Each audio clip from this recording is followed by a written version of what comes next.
Hi, my name is Shari Doherty, and I'm a lady in red, in Act 2 of my career and living my best life. My perspective on life and behaviors have been governed by who I was as a child, who I became, and who I am still striving to be. People my age are beautiful, bold, confident, and full of wisdom, and truly, the encore of the story of your life is still when the best songs are yet to be sung. My mission in this podcast is to shine the spotlight on people like me, have real conversations about reinvention stories, and inspire you to continue to follow your dreams regardless of your age. I'm doing it for Daisy. Who are you doing it for? Good day and welcome to today's episode of the Encore Podcast. I'm alone again and I have a lot to say. If you didn't catch the energy that I shared on our last podcast, go back and have a listen because I am very fired up and I said, let's go, and I am going unapologetically. So I've had some time on my hands and I've made quite a few observations lately of things that kind of bothered me. I'm going to not proceed with caution. I probably am going to sound a little bit like I'm ranting, but I hope you appreciate it. And I am going to bring my normal sense of humor to it all and say it softly, but there's a point in some of what I want to talk about. There are some societal expectations about people my age that honestly, I take offense to. And so today I wanted to offer you the counterpoint to some of the things that I have observed lately that just kind of like get under my skin. I am Generation X. I am very proud of it. I am 55 years old. I am ambitious, motivated, inspired, on fire, happier, more confident, more energetic than I've ever been before in my life. And I'd like to be the poster child for someone who's 55, but when I see some posters, they don't look like me. And so I actually reached out to some of our other past guests and friends of mine who happen to be people of our age. And I asked them, what do you hear around society about people our age that just drives you crazy? And boy, did I get a lot of responses. My lady friends were all over this one like nobody's business. And I expect we're going to get a lot of online feedback about this as well. So when this circulates on all the social media channels, please feel free to chime in and add yours. But I have a top 10 list of things that just don't work for me when you think about picturing someone over the age of 50 and things that just sound like nails on a chalkboard to my ears. So here we go. Stay tuned and bear with me. And again, this is all in good humor. I have no intention to offend anyone. We hear lots of people's opinions about other generations and they get to have their voice and their say. So here is mine on behalf of me and my generation. If one more person says to me, because of your age, So, as you are all aware, I had an injury this year. I am not talking about it anymore. However, every single time I went to see a doctor or a nurse or an x-ray technician, they finished their sentence or started their sentence with, because of your age. They said, because of your age, it's going to take longer to heal. Or this is going to be very painful and a slow healing process because of your age. I had a friend who gave me an example. She broke her ankle in her 60s, I think, and she's very healthy and vibrant. And they said to her, because of your age, this is going to take a long time, and you're probably not going to get back to bowling anytime soon. She literally thought she might want to kick them with her good foot because who assumes she bowls anyways? Nothing wrong with bowling. It's a lovely, fun sport. But there was this wild assumption that just because she was a certain age, she must be a bowler. The ladies that I know actually like to go line dancing. They like to do belly dancing.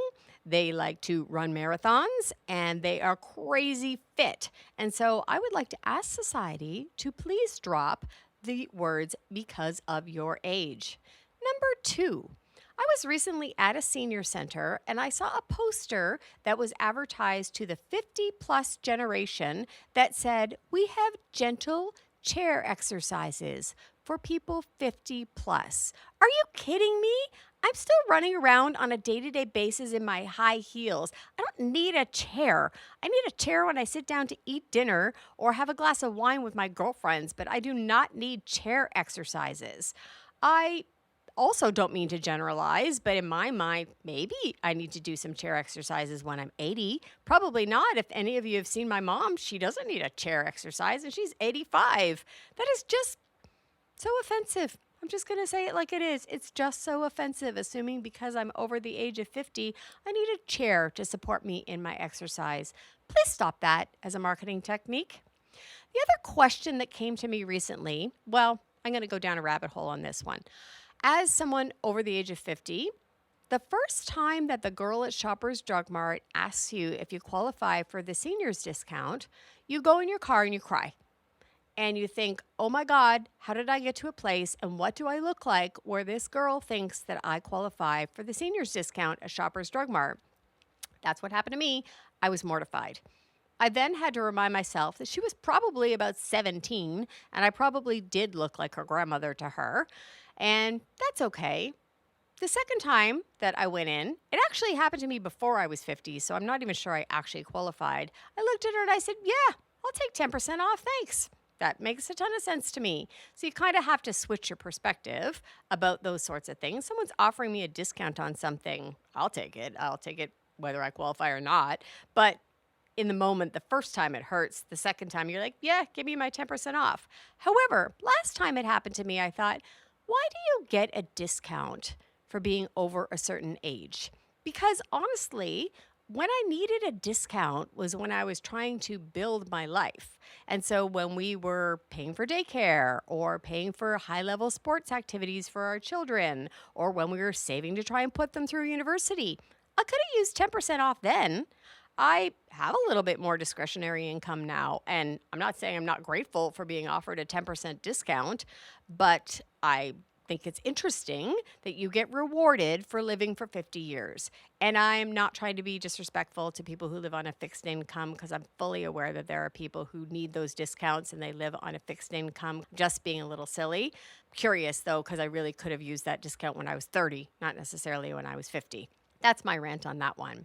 My next point is that I cannot see one more list or one more award ceremony for the top 40 under 40. I'm sorry, is there a top 50 over 50? Because if there isn't, I'm probably going to start one. I have some friends who are pretty motivated and ambitious. If I reached out to them and said, hey, let's start a top 50 over 50 award club, I bet you I could get that done. There is so much focus on the top 30 under 30 and the top 40 under 40 and how it's amazing that they've accomplished so much at such a young age. Well, how about we hit the reset button? Because as we've explored through this podcast, many people hit a point midlife where they have to start again. So how about the top 50 over 50 who had to start again somewhere in the middle and what they've accomplished? I think there should be an awards for that. I think I'm going to start one. On the same vein, I also was mildly offended recently that I was not invited to a young professionals networking event. Is there old professional networking events? I'm not sure. I'm sure there is, but just the way it was positioned, it was only YPN for people under the age of 30. So I strive to be a high achiever and I wanted to be in the room where it happened with all these young hustlers, but it was very obvious in the promotion for this event that I wasn't welcome and I wasn't invited because I was not a young professional.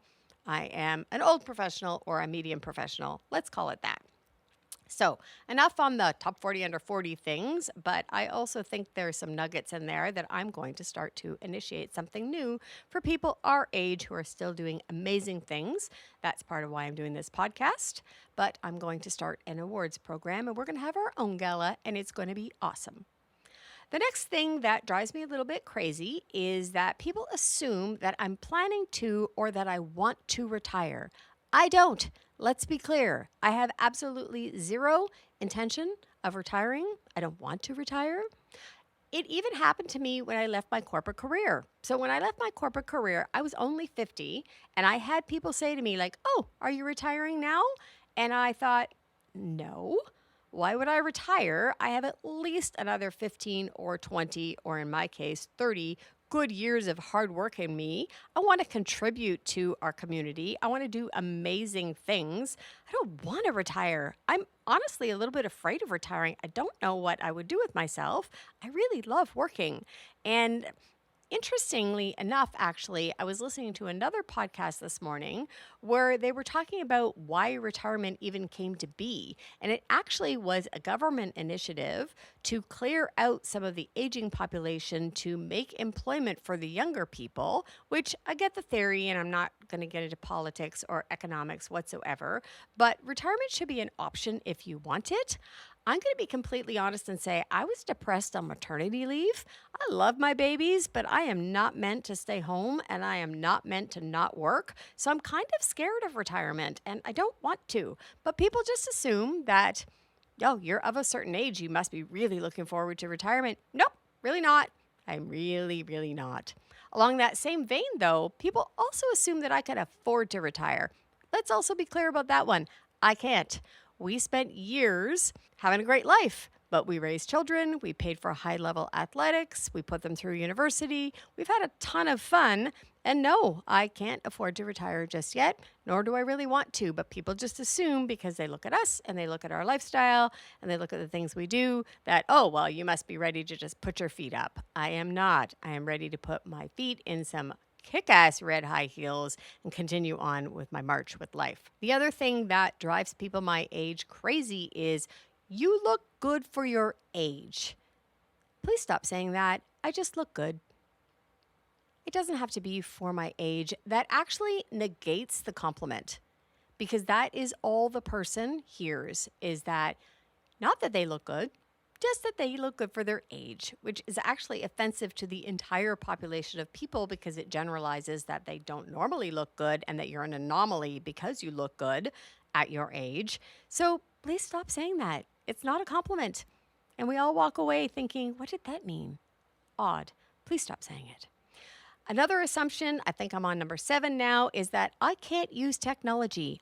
I can use technology. Check out my Instagram. I'm pretty good at it. I use all of the tools that everyone else uses. I have a little bit of a cheat code in the fact that I have millennial children. So they do teach me how to use things, but you only have to show me once and then I know how to do it. I'm very good at Facebook. I'm very good at Instagram. I can use LinkedIn. I can use Twitter or X or whatever they're currently calling it. I can also use artificial intelligence. I used it today, as a matter of fact. So don't count us out. I think actually on that same poster at the senior center I saw with the chair exercises was technology for seniors. Come learn about Facebook. Nope. I don't need that. I'm really good. I'm really savvy at it. I will tell you that I am not on TikTok. There's some amusing content on there. Speaking of, if you have an opportunity, check out Kelly Mano. She's hilarious and she talks all about life as a Gen X, how we grew up and where we got to. And literally, Terry and I have scrolled sometimes for an hour or so just laughing at her videos. So shout out to her. She's hilarious, but if you ever see anything on, I think it's even the Stage 1 TikTok, you can be assured that Sarah Marie posted that because I'm not there and I have no intention of going there. But I can use technology. I'm very good at it, and it's offensive that you assume I can't or that I just stick to Facebook because of my age. Coming to an end, I'm going to wrap this up. I've heard the term that everyone over the age of 50 is a Karen, and I apologize to my friends named Karen because I know some lovely people named Karen. Some of my best friends are named Karen. The point of that, though, is I guess the avatar is a difficult, complaining, demanding middle-aged woman who is complaining because there's not enough salad dressing on her salad in a restaurant or something. That's the way my kids describe it to me anyways. And that it's completely typical for Karen, and I'm using air quotes, to ask to speak to the manager or speak to the supervisor because they have something they want to complain about.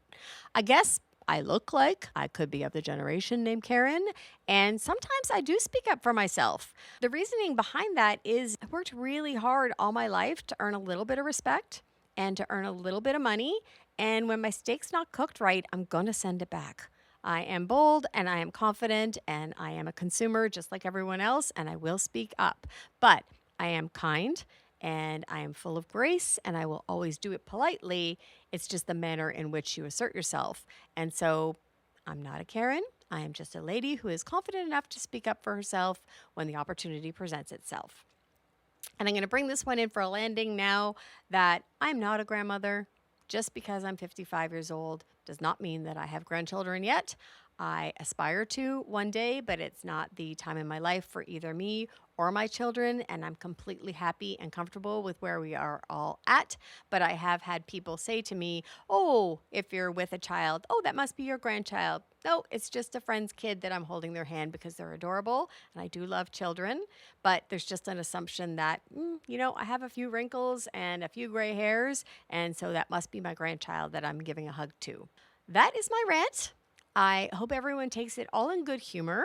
I am curious to hear other people's thoughts and insights about things that make them a little nutty and references made to our generation that we just wish people would use some kindness and stop saying.